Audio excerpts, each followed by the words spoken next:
Unong yalam kalyang persyaw Dr. MUKUL sangma ula BYNNIAW baka sorkar MDA kala penjari ka an khang internet hadin bala sya siak yap sangut kibriu ha mukro ha ka step arpo tarik nai wing.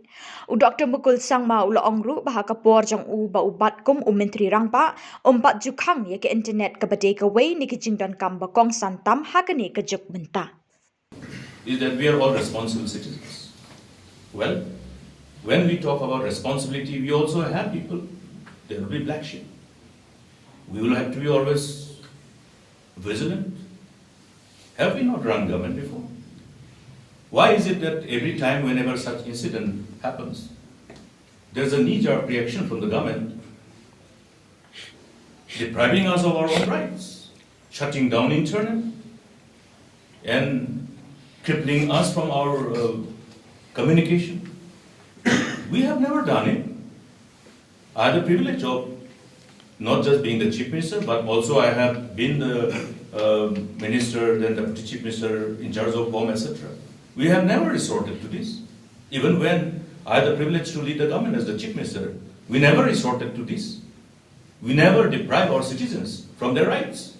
Today we know how important the connectivity is, how important internet is, how indispensable this whole communication network has become. Rather, I will say that communication network has become an integral part of each and every one of us, our life.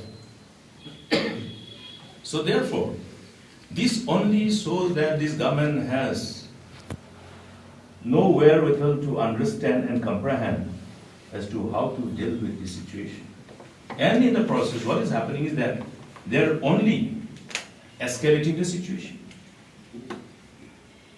The capability of the government to segregate between the lawbreakers and the law-abiding citizen is their responsibility. Whose responsibility it is?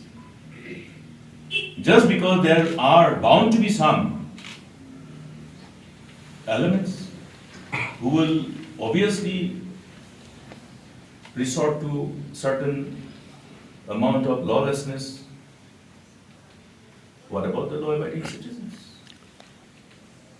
Therefore, I condemn this attitude of the government for depriving the rights of the citizens, and they should immediately restore internet. They should immediately enable us to, somehow carry on our daily course